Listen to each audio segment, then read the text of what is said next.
គឺពលរដ្ឋខ្មែរអស់ការអត់ធ្មត់នឹងការសម្ញែងទ្រព្យរបស់គ្រួសារអ្នកមានអំណាចមែនតើទៅនិយាយដោយស្មោះត្រង់ដើម្បីភាពយុត្តិធម៌បងប្អូនប្រជាពលរដ្ឋខ្មែរយើងជ្រុលពេកដែរយើងត្រូវចាំថានៅក្នុងសង្គមណាក៏ដូចសង្គមណាដែរទ្រព្យសម្បត្តិឯកជនរបស់បុគ្គលគឺយើងអត់ត្រូវលូកលាន់ទេគេមានទ្រព្យគេចង់ទិញឡានគេចង់ទិញផ្ទះវិឡាគេចង់ទិញគ្រឿងអលង្ការគេចង់រៀបចំពិធីការកូនគេអស់រាប់លានដុល្លារទិញផ្កាកន្លះលានទិញអីគេចង់ធ្វើអីធ្វើទៅគឺវាជាសិទ្ធិស្របច្បាប់ឯកជនរបស់ក្រុមគ្រួសារគេដែលយើងអត់មានត្រូវការមកលូកលាន់មកចំណាយនិន្ទាឈ្នានេះរិះគន់អីទេគេធ្វើអីធ្វើទៅស្រុកអាមេរិកនេះណាអូយគេធ្វើអីធ្វើទៅ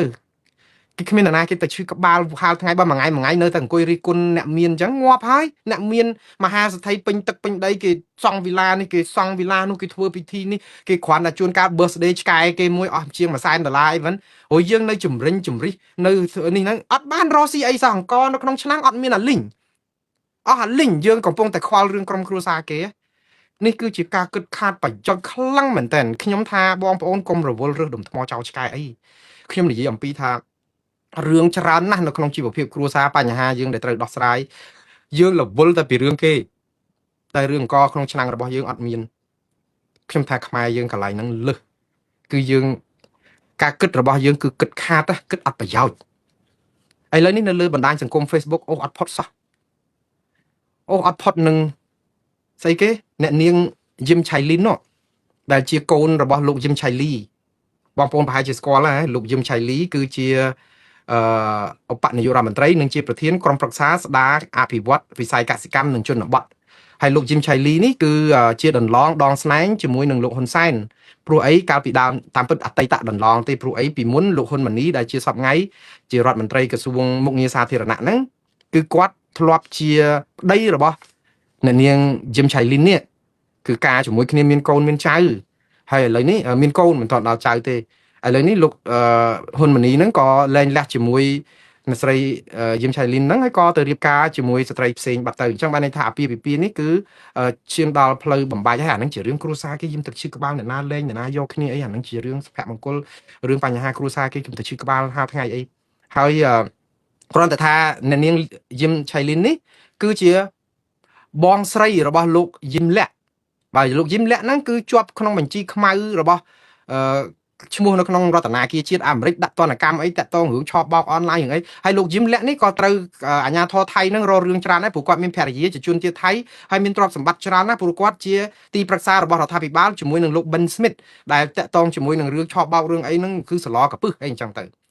ទ្រព្យមហាសាលយើងកុំទៅឈឺក្បាលនឹងទ្រព្យមហាសាលរបស់ក្រុមគ្រួសាររបស់លោកយឹមឆៃលីរបស់លោកយឹមលាក់របស់អ្នកនាងយឹមឆៃលីនអីហ្នឹងប៉ុន្តែប្រហែលថ្ងៃនេះអូអត់ផុតសោះជាពិសេសថ្ងៃហ្នឹងតែម្ដងគឺទ្រព្យសម្បត្តិមានគ្រឿងអលង្ការតាមពិតអ្នកនាងយឹមឆៃលីនគឺជានារីខ្មែរម្នាក់ដែលមានរូបសម្ផស្សលំពណ៌អីហ្នឹងស្រស់ផូរផង់របស់គាត់មែនដែលទ្រព្យក៏ច្រើនអីក៏ច្រើនហើយមានគ្រឿងអលង្ការលម្អរាងកាយគាត់ថ្លៃអ្នកខ្លះដាក់ថាដល់ទៅ$100,000ដល់លានដុល្លារអីឡាក់នឹងឡាក់ជាការសម្ញែងជាការបង្ហាញទ្រព្យនិងសម្ផស្សផូរផង់ធម្មជាតិរបស់គាត់អីឡាក់នឹងឡាក់អានេះគឺជាសម្រស់នារីក្នុងការដែលស្រឡាញ់គ្រឿងអលង្ការស្រឡាញ់មាសពេជ្រស្រឡាញ់ម៉ូដសម្លៀកបំពាក់ខោអាវស្បែកជើងកាបូបថ្មីអីវាជានិស័យធម្មជាតិរបស់ស្ត្រីមិនមែនតែស្ត្រីខ្មែរទេស្ត្រីនៅលើโลกណាក៏គេស្រឡាញ់អញ្ចឹងដែរប្រុសគេស្រឡាញ់អួតគ្នាពីរឿងប៊ីយ៉ានិងស្រាបៀឬក៏ស្រាស្រីគេអួតពីស្បែកជើងគ្រឿងអលង្ការនេះគឺជារឿងទូទៅនៅលើពិភពលោកហើយនៅក្នុងសង្គមណាក៏ដូចសង្គមណាវាអត់មានអីប្លែកអត់អីភ្ញាក់ផ្អើលអត់អីទេតែយើងអូសអត់ផុតដោយសារតែម្នាក់ជំរិញជ្រិញតលន់នឹងការបង្អួតសម្ញែងទ្រព្យសម្បត្តិរបស់គ្រួសារតកូលយឹមនេះអ្នកនាងយឹមឆៃលីននេះអ្នកខ្លះបដូចគាត់នឹងថាគ្រាន់តែគ្រឿងអលង្ការរាប់លានអ្នកខ្លះថា$50 លានអីចឹងខ្ញុំមិនដឹងពិតថាតើគ្រឿងអលង្ការនឹងថ្លៃប្រហែលបើថា$100 លានក៏ដោយក៏គ្មានទៅខ្វល់ខ្វាយអីរឿងគាត់ទេតែអ្នកខ្លះគេទៅបដូចថាអូគ្រឿងអលង្ការនេះបើ$50 លានមែនណាបើយកទៅដោះដូរជាការទិញគ្រឿងសព្វាវុធឧទាហរណ៍យកទៅទិញ F16 មិនដឹងបានប្រហែលគ្រឿងព្រោះអីតាមពិតបងប្អូនយន្តហោះបណ្ដេញរបស់អាមេរិក F16 តម្លៃពិតនៅលើទីផ្សារហ្មងគឺពី$30 លានទៅ$60 លានអាហ្នឹងគឺជាបច្ចេកវិទ្យាល្មមទេ$30 ទៅ$60 លានហ្នឹងណាតែបើយើងចង់បានfull options ជំរើសពេញទំហឹងហ្មងស្អីក៏មានបំពាក់បច្ចេកវិទ្យាទំនើបចុងក្រោយនោះតតែ$80 លាននៅក្នុងមួយគ្រឿង ហើយបងប្អូនមកព្រៀបបដូចថាហេតុអីបានជាមិនឃើញគ្រឿងអលង្ការរបស់កូនអ្នកមានអំណាចអីនៅក្នុងជួររដ្ឋាភិបាលហ្នឹងគួរតែយកមកជួយជាតិទិញយន្តហោះបដិញអីវិញហេតុអីមកសញ្ញែងអីអញ្ចឹងបងប្អូនខ្ញុំនៅតែមិនចោលពាក្យថាលើសគឺយើងហាក់បីដូចជាខ្វល់ខ្វាយនឹងរឿងជីវភាពឯកជនរបស់បុគ្គលច្រើនពេកយើងអាឡ័យតែរវល់ឬដុំថ្មចោលឆ្កែគឺយើងនឹងពិតជាធ្វើឲ្យជីវិតរបស់យើងនឹងគឺរងតែការចំណែននន្ទាឈ្នានេះមិនលែងទេក៏ប៉ុន្តែការធ្វើដូច្នេះមិនមែនបានន័យថាជារឿងធ្វើឡើងដោយឯកឯងហើយដោយជាការចំណាននន្ទាឈ្នានេះគ្រប់រឿងដែរទេខ្ញុំមើលតថភាពសង្គមហេតុអីបានជាប្រជាពលរដ្ឋទលាន់នឹងការសម្ញែងទ្រព្យរបស់អ្នកមាននៅស្រុកខ្មែរចុះហេតុអីបាននៅស្រុកអាមេរិកឬក៏ស្រុកអ្នកមានផ្សេងទៀតគេអត់មានឈឺក្បាលនឹងអ្នកមានដល់កប់ពពកណាប្រាក់ពាន់លានដុល្លារលោកZuckerberg របស់ Facebook អីវ៉ានេះតកែលុយរាប់រយពាន់លានដុល្លារដែលជាទ្រព្យពាក់តែអាវយឺតទេប្រពន្ធអីជួនកាលដើរតាមផ្លូវស្លៀកតែសរងសពុតសំឡុយអីមួយធម្មតាពាក់ស្បែកជើងផ្ទាត់អីទោះដូចអន់ជាងយើងអ្នកដែលរកបានមួយខែ1000 2000ហ្នឹងផងគឺជីវិតគេហ្នឹងគឺគេអត់ឲ្យតម្លៃលើទ្រព្យប៉ុន្តែគេទ្រព្យគេមហាសាលហើយក៏មានអ្នកខ្លះក៏អួតសម្ញែងទ្រព្យហ្នឹងគេជិះយន្តហោះគ្រួសារទៅណាមកណាអី holiday អីអត់មានអ្នកណាគេឈឺក្បាលទេចាស់ហេតុអីមកឈឺក្បាលខ្លាំងនៅស្រុកខ្មែរខ្ញុំសូមបញ្យល់ចេះដែរខ្មែរយើងមិនមែនជាប្រទេសប្រជាធិបតេយ្យទេគឺជាប្រទេសផ្ដាច់ការមួយនិយាយទៅគឺជាប្រទេសដឹកនាំរដ្ឋបែបផ្ដាច់ការហើយសប្ងៃហ្នឹងព្រោះយើងមានប្រជាធិបតេយ្យតែនៅក្នុងក្រមនីតិវិធីឬក៏រដ្ឋធម្មនុញ្ញទេនៅក្នុងกระดาษទេតែការអនុវត្តជាក់ស្ដែងគឺយើងធ្វើផ្ដាច់ការហើយដូចតែរបបខ្មែរក្រហមអញ្ចឹងរបបខ្មែរក្រហមនៅក្នុងរដ្ឋធម្មនុញ្ញកម្ពុជាប្រជាធិបតេយ្យបងប្អូនទៅមើលទៅអក្សរកាត់ថា DK Democratic កម្ពុជាគឺគេដឹងថារដ្ឋាភិបាលខ្មែរក្រហមគឺប្រើពាក្យថារដ្ឋាភិបាលកម្ពុជាប្រជាធិបតេយ្យប៉ុន្តែបងប្អូនដឹងប្រជាប្រដ្ឋខ្មែរប្រមាណលានអ្នកស្លាប់ទេ1លាន8សែនអ្នកស្លាប់ដោយអត់អាហារស្លាប់ដោយការធ្វើទរណកម្មស្លាប់ដោយការធ្វើការជាទម្ងន់ស្លាប់ដោយការយកគ្នាទៅសម្លាប់ស្រេចតែអំពើចិត្តគ្មានតឡាការគ្មានប្រព័ន្ធផ្ទៀងផ្ទាត់ផ្សារព័ត៌មានឯករាជ្យស្អីណាអត់ទាំងអស់ប្រជាពលរដ្ឋគឺថាដាំដើមកនិយាយអីផ្ដេសផ្ដាស់គឺគេចាប់យកទៅសម្លាប់ដាក់គុកអីអញ្ចឹងទៅអាហ្នឹងកម្ពុជាប្រជាធិបតេយ្យដែរតាកម្ពុជាសប្ងៃហ្នឹងគឺមានជាប្រជាណាចក្រកម្ពុជាមានអីអញ្ចឹងមែនព្រះមហាក្សត្រសោយរាជតែមិនកាន់អំណាចគ្មានអធិបុលអីនៅក្នុងរឿងនយោបាយអីចឹងទៅហើយពហុបកពហុអីហ្នឹងគឺមានតែនៅក្នុងกระดาษទេតែការអនុវត្តចាក់ស្ដាយអត់មានទេមានដែរបកច្រើនរបៀប7ពេកអីហ្នឹងគ្រាន់តែទទប់ជើងក្រែលំអសួនប្រជាធិបតេយ្យធ្វើឲ្យរាជកាន់តែក្តៅក្រហាយហ្នឹងដោយឧត្តមក្រុមប្រឹក្សាពិគ្រោះយោបល់អីហ្នឹងយកទៅបង្ហិនប្រាក់ខែរាជអីហ្នឹងអាហ្នឹងមានបកកែណាស់អារឿងបោកប្រជាពលរដ្ឋនិងសហគមន៍អន្តរជាតិតែអន្តរជាតិគេមិនដែលចាញ់បោកយើងម្ដងណាទេយើងបោកតែខ្មែរគ្នាឯងទេព្រោះអន្តរជាតិគេដឹងភ្លាមថានៅពេលដែលអត់គណៈបកប្រឆាំងគឺប្រទេសនេះផ្ដាច់ការហើយគេដឹងភ្លាមគេដាក់ទណ្ឌកម្មតែយើងចង់បោកប្រជាពលរដ្ឋហ្នឹងលួងចិត្តបានកដាស់មកសន្លឹកទៅអង្គការសហជីវជាតិហ្នឹងអានបែកពពុះមាត់អូយបោះឆ្នោតដោយសេរីត្រឹមត្រូវនយោបាយធម៌ដែលតមើលទៅមានតែគ្នាឯង5នាក់អង្គុយស្ដាប់ទេអ្នកដទៃទៀតហ្នឹងគឺគេចេញអស់ឬក៏គេមិនតាន់ចុះឬក៏គេមិនឈឺក្បាលគេមិនចាប់អារម្មណ៍ទេវាដល់វេនយើងចិត្តតែសូត្រឲ្យចប់ទៅហើយយកអារូបថតហ្នឹងយកមកអួតប្រាប់ស្រុកខ្មែរហ្នឹងថាអូទៅអង្គការសហប្រជាជាតិគេទទួលស្គាល់អន្តរជាតិគេថ្កោលទោសយើងរាល់ឆ្នាំហ្នឹងអញ្ចឹងបានថាអ្វីដែលប្រទេសយើងអត់មានប្រជាធិបតេយ្យគឺមានអំពើពុករលួយមានការកេងប្រវ័ញ្ចទ្រព្យសម្បត្តិជាតិមានបពពួកក្រុមគ្នាឯងលួចជាតិដូច្នេះសតិសម្បញ្ញៈនឹងការយល់ឃើញរបស់ប្រជាពលរដ្ឋជាសន្ទុះនៃការយល់ឃើញគេគិតថាទ្រព្យសម្បត្តិទាំងឡាយណាដែលបានមកពីក្រុមគ្រួសារតកូលអ្នកមានបានទាំងអស់ទាំងអ្នកកាន់អំណាចទាំងអ្នកមិនកាន់អំណាចឲ្យតែមានអង្គញាមហាមន្ត្រីហ្នឹងគឺមានភាគផលពីការលួចជាតិនេះគឺជាទស្សនៈយល់ទូទៅទេហើយអវិមតិសង្ស័យហ្នឹងគឺបានជាប្រយោជន៍របស់ការសង្ស័យរបស់ប្រជាពលរដ្ឋពិតមែនហើយដោយសារតែប្រព័ន្ធដឹកនាំរដ្ឋយើងគ្មានតម្លាភាពគ្មាននីតិរដ្ឋគ្មានការលុបបំបាត់អំពើពុករលួយហ្នឹងលុបមិនកើតដោយសារសូម្បីតែក្រសួងប្រយុទ្ធប្រឆាំងអំពើពុករលួយហ្នឹងមកសបុកលោកអោមយន្តទៀងមាន4 5នាក់នៅហ្នឹងអីចឹងទៅដូច្នេះវាអត់មានអ្នកណាគេទៅជឿទុកចិត្តលើប្រព័ន្ធហើយនិយាយរិះគន់អីអត់បានចាប់ដាក់គុកដូច្នេះប្រព័ន្ធអស់ហ្នឹងគឺឲ្យមានមតិសង្ស័យមួយថាអ្នកដែលបានទ្រព្យទាំងអស់ហ្នឹងគឺសុទ្ធតែបានពីអំពើទុច្ចរិតគេគិតអញ្ចឹងតាមពិតអយុត្តិធម៌សម្រាប់គ្រួសារអ្នកមានទាំងអស់នោះណាខ្ញុំមិនជឿថាអ្នកមានទាំងអស់នៅស្រុកខ្មែរនោះសុទ្ធតែជាជនទុច្ចរិតរស់ស៊ីឆោបបោកទេមិនខ្វះទេអ្នករស់ស៊ីតាមធម៌តាមអីគេរកបានតាមសមាជីវោគេដែរប៉ុន្តែត្រីមកកត្រកបងប្អូនតើស្អុយមួយស្អុយទាំងអស់សង្គមអញ្ចឹងតែយើងធ្វើឲ្យប្រព័ន្ធគ្មានការទុកចិត្តប្រជាពលរដ្ឋម៉ៅយកតែម្ដងហើយដល់ពេលម៉ៅយកគាត់ចាប់ផ្ដើមមួម៉ៅដូចជាអ្នកនាងយឹមឆៃលីនអីចឹងទ្រព្យសម្បត្តិសម្ញែងបែបនេះបើនៅស្រុកអាមេរិកធ្វើអីធ្វើទៅស្រុកគេ តែស្រុកខ្មែរហ្នឹងក៏គ្មានអាណាគេឈឺក្បាលនឹងអ្នកមាននោះដែរបើសិនជាឲ្យប្រជាពលរដ្ឋមានរស់ដោយថ្លៃថ្នូរជីវភាពរស់នៅត្រឹមត្រូវសមរម្យគេមិនទៅឈឺក្បាលអ្នកមានណាទេស្រុកណាក៏ដូចស្រុកណាដែរបើប្រាក់ខែគ្រូបង្រៀនរាជការទាំងអស់$1,500យ៉ាងតិចឧទាហរណ៍ទៅហ៊ានអីប្រាក់ខែចាប់ពី$1,000ឡើងទៅប្រាក់ខែកម្មកររោងចក្រកាត់ដេរអីចាប់ពី$500ឡើងទៅអីចឹងនៅពេលដែលជីវភាពយើងចាប់ផ្ដើមមានហើយអាចនឹងលៃលុយដើម្បីរីករាយគ្រួសារកុំឲ្យជាពាក់បំណុលគេច្រើនពេកអត់មានពេលទៅអង្គុយរិះគន់អ្នកមានស្អីណាការកូនអស់$1,000,000ឬក៏ birthday អ្នកនេះអស់$100,000ឬក៏អ្នកនេះប្រាក់គ្រឿងអលង្ការអាវនេះនាឡិកានេះ$1,000,000លោកហ៊ុនសែនអួតនាឡិកាដៃរលិចរលអី$1,000,000នាំគ្នារករឿងគាត់សពបែបយ៉ាងគេគ្មានពេលនឹងរវល់រករឿងអស់លោកទេបើសិនជាជីវភាពប្រជាពលរដ្ឋហ្នឹងធូរធារម្នាក់រវល់នឹងការងារររបរទទួលទានកាក់កបទៅអត់មានពេលអង្គុយនិយាយដើមគេចឹងទេក៏ប៉ុន្តែសង្គមរបស់យើងហ្នឹងគឺទ្រព្យសម្បត្តិដ៏មហាសាលដែលជាគេហៅ GDP ណាគេហៅផលទុនសរុបរបស់ជាតិនៅក្នុងប្រទេសកម្ពុជាដែលមួយឆ្នាំមានប្រមាណ$40,000,000,000ហ្នឹងណាគឺវាជាទ្រព្យរបស់អ្នកមានតែប្រមាណអ្នកហ្នឹងទេប្រមាណ5%ហ្នឹងទេប្រជាពលរដ្ឋ95%គឺក្រអត់មានបានទៅយកភាគផលនោះមកចែកដល់អញ្ចឹងប្រជាពលរដ្ឋអត់មានអីក្រៅតែពីអង្គុយអន់ចិត្តតូចចិត្តឈឺចាប់ហើយនេះគឺជាការគិតជារបៀប logic ទេព្រោះយើងអត់មានអីចេះតែឆ្ងល់ចោះហេតុអីប្រជាពលរដ្ឋហេតុអីបានកូនលហេមលហាមរើសការអំពើហូបតាមផ្លូវហើយចំម៉ែឪហេតុអីបងប្អូនឬក៏នៅក្នុងគ្រួសារជាមួយគ្នាចង់និយាយជាមហាគ្រួសារខ្មែរហេតុអីបានគេមានម៉េះខ្លួនឯងរកតែបាយ3ពេលអត់បានចុះហេតុអីបានគេមាសទ្របក្រាលដេកលុយក្រាលដេកសំញែង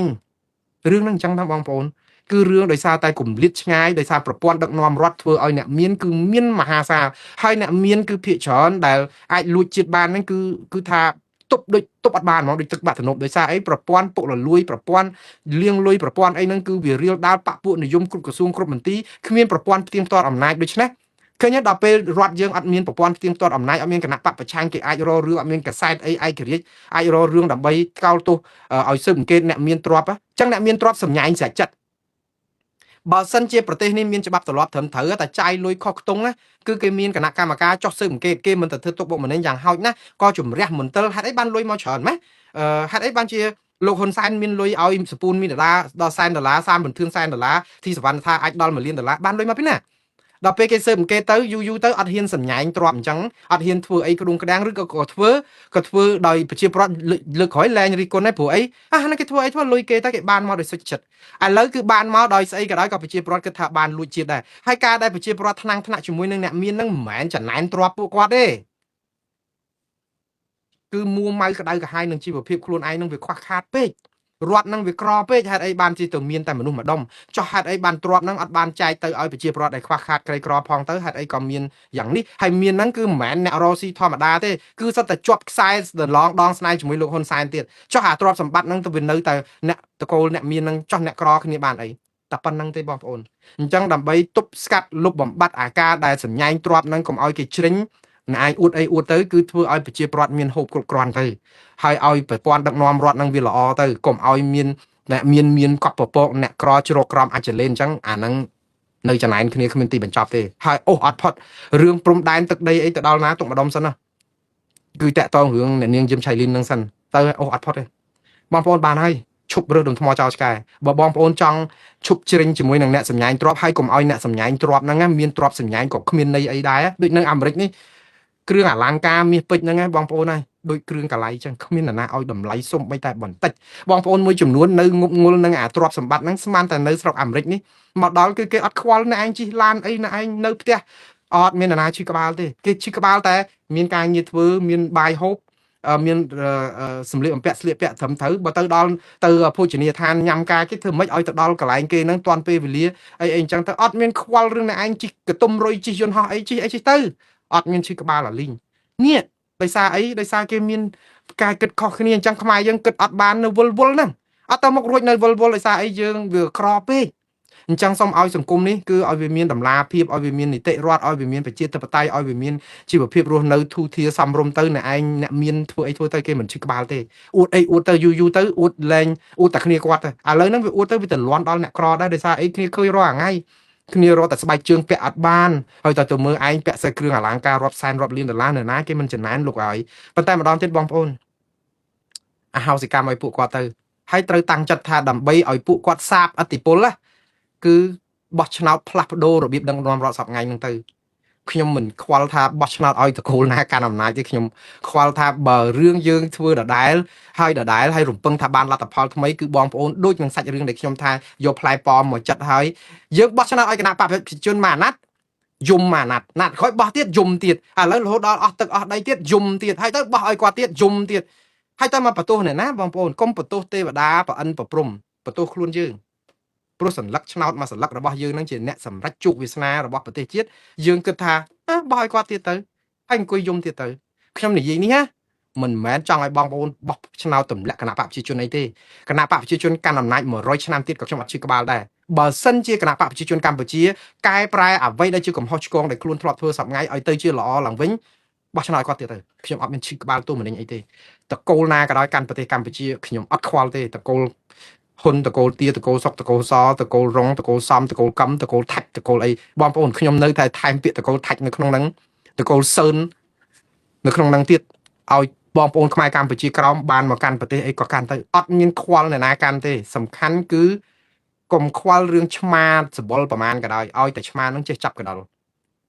ឲ្យតែធ្វើឲ្យជាតិនេះត្រូវគ្នាផ្សះផ្សាគ្នាខ្មែរចេះស្រឡាញ់គ្នាឈប់មើលបំណាំគ្នាវត្តអារាមគឺជាកន្លែងដែលធ្វើបន់បានទាំងគណៈបកកណ្ដាលអំណាចគណៈបកប្រឆាំងគណៈបកអីឈប់ចែកវត្តចែកភូមិចែកឋានគ្នាឈប់ចែកភោជនីយដ្ឋានឈប់ចែកស្អីឆ្លោះគ្នាដោយសាររឿងនយោបាយកក្រិចនៅស្រុកខ្មែរអានឹងគឺជាការពេញចិត្តរបស់ខ្ញុំហើយចុះខ្ញុំស្ទេអនឹងគ្រប់គ្រងសាទរ 100% ខ្ញុំគ្មានទៅអអេថាតើតែមានគណៈបកប្រឆាំងបានស្រុកខ្មែរនឹងទៅមុខរួចប៉ុន្តែសពថ្ងៃហ្នឹងបើអត់មានគណៈបកប្រឆាំងគឺវាអត់ទៅមុខរួចមែនហ្នឹងឯងនៅតែប៉ុណ្្នឹងឯងឥឡូវនេះខ្ញុំស្លេះរឿងនេះត្រឹមប៉ុណ្ណេះបងប្អូនហើយមួយទៀតបងប្អូនកុំអអេពីរឿងថាបើអ្នកមានទាំងអស់ហ្នឹងប្រមូលលុយគ្នាបានរាប់រយរៀលដុល្លារពីការលក់គ្រឿងអលង្ការនាឡិកាឬក៏គ្រឿងខ្សែកខ្សែពេជ្រពីទូសូរការហ្នឹងយកមកទិញគ្រឿងសពាវុធអាមេរិកយកមកវាយថៃវិញដើម្បីកុំឲ្យថៃមើងងាយវាអត់ប្រយោជន៍ទេបងប្អូនទោះយើងទិញបានអា F16 នឹង100គ្រឿងទៀតក៏អត់ប្រយោជន៍ដែរព្រោះការដែលឆ្លោះគ្នាជាមួយប្រទេសជិតខាងនេះវាមិនមែនទៅលើតែសពាវុធតែមួយមុខទេគឺទៅលើស្មារតីស្នេហាជាតិនិងសាមគ្គីផ្ទៃក្នុងរបស់ជាតិយើងដែរព្រោះយើងត្រូវចាំណាឆ្លោះគ្នាក្នុងគ្រួសារដោយស្រាតកាយាបង្ហាញញាតិឆ្លោះគ្នាក្នុងសង្គមជាតិដោយលាតកំណត់ទ្របឲ្យចោលបើយើងឆ្លោះគ្នាទេមានអាកាសយន្តហោះបដិញនឹងមកនឹងបើកបុកគ្នាពេញមេឃទៀតព្រោះយើងអត់ត្រូវគ្នាផងនោះមានអ្នកក្បត់នេះអ្នកក្បត់នោះអញ្ចឹងបំរើឲ្យរដ្ឋបរទេសយើងលលាយខ្សលដដែលអត់ឈ្នះគេដដែលទេដូច្នេះហើយក៏ទៅទិញគេអត់បានដែរអាកាភ្លើងយន្តហោះហ្នឹងមានលុយក៏អាមេរិកអត់លក់ឲ្យដែរបងប្អូនទៅទិញពីស្រុករយៈណាគេមិនលក់ឲ្យដែរព្រោះគេលក់ឲ្យតែប្រទេសណាដែលមានសិទ្ធិមនុស្សប្រជាធិបតេយ្យរឹងមាំទេប្រទេសយើងក៏ជើធ្លុះអញ្ចេះអ្នកណាគេហ៊ានលក់អាវុធឲ្យ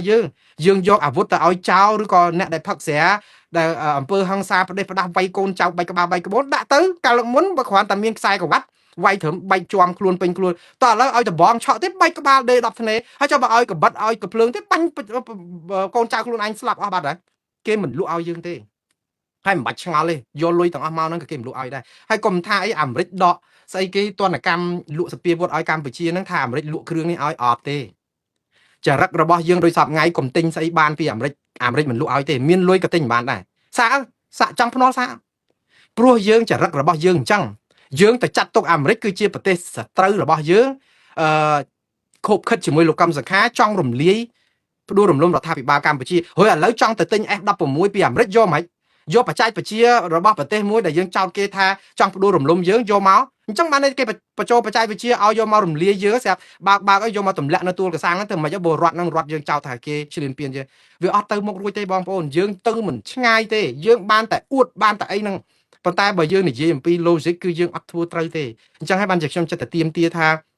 រឿងសពាវុធហ្នឹងគឺជារឿងសំខាន់ណាស់ប៉ុន្តែតើតែយើងស្ដារច្រើនយ៉ាងណាស្ដារប្រជាធិបតេយ្យស្ដារសិទ្ធិមនុស្សស្ដារស្អីហ្នឹងឲ្យស្ថាប័នបោះឆ្នោតហ្នឹងមានគណៈបកប្រឆាំងបដំប្រសងគ្នាតើតែកែអាហ្នឹងទាំងអស់សិនហើយបើកែអាហ្នឹងទាំងអស់ឲ្យបានណាអត់ទៅការនឹងអាវុធសពាវុធហ្នឹងខ្លាំងសម្បើមពេកទេម្ដងទៀតបងប្អូនគឺយើងជាប្រជាពលរដ្ឋដែលមូលមាត់គ្នាជាធ្លុងមួយអត់ខ្លាចថៃទេគឺយើងប្រមូលផ្ដុំថៃនេះអត់មានបកែអីប្រមាណទេបកែតែគ្រឿងសពាវុធទេបើខ្មែរមូលមាត់គ្នាធ្វើតែសង្គ្រាមឆ្លប់ជាមួយថៃរត់ផាក់កញ្ញាំហើយព្រោះអីអាសង្គ្រាមឆ្លប់ហ្នឹងគឺខ្ញុំមិនលើកទឹកចិត្តទេក៏ប៉ុន្តែបងប្អូនដើម្បីការពារដែនអធិបតេយ្យធ្វើស្អីក៏បានដែរដើម្បីប្រយោជន៍ជាតិយើងសង្គ្រាមឆ្លប់គឺសង្គ្រាមដែលអត់ត្រូវការកម្លាំងទ័ពច្រើនទេគឺដើរបោកក្បែក1 2អញ្ចឹងណាកន្លែងដាក់បលាលួសកន្លែង ចែកជើងគ្នារត់ចែកជើងគ្នាអស់ហើយថៃអត់នៅបានទេប៉ុន្តែឥឡូវគឺយើងជាប់ផុងនឹងអាបត់ឈប់បាញ់ហើយយើងត្រូវរកសុខសន្តិភាពជាមួយគ្នាគ្មានរឿងសង្គ្រាមអីណាទៀតទេអញ្ចឹងកុំនិយាយរឿងសង្គ្រាមអីទៀតគាត់តែបើតល់ច្រកខ្លាំងគឺសង្គ្រាមឆ្លប់ហ្នឹងក៏គេធ្វើកើតដែរថៃគ្មានឯណាមកឈ្នះខ្មែរណាទេតាពួកថៃហ្នឹងតែយើងធ្លាប់ស៊ាំនឹងសង្គ្រាមឆ្លប់ដូចសម័យខ្មែរក្រហមហ្នឹងគឺថៃវាយមិនឈ្នះយើងទេបើចង់និយាយថារបៀបហ្នឹងប៉ុន្តែសង្គ្រាមឆ្លប់នេះរាប់សិបឆ្នាំហើយឆ្លោះគ្នាគ្មានទីបញ្ចប់ទេយើងកុំចង់បានអាហ្នឹងអីគឺយើងចង់បានតែម្យ៉ាងទេគឺសុខសន្តិភាពពិតប្រាកដដឹងថៃទៅតុលាការយុត្តិធម៌អន្តរជាតិព្រមទាំងអន្តរជាតិឲ្យតុលាការនឹងចាត់ការឲ្យយើងអង្គុយផឹកកាហ្វេនៅឯផឹកទឹកដូងនឹងញ៉ាំណែមឹកអាំងនៅឯឆ្នេរអូឈើទាលចាំមើលឲ្យគេកាត់ទៅ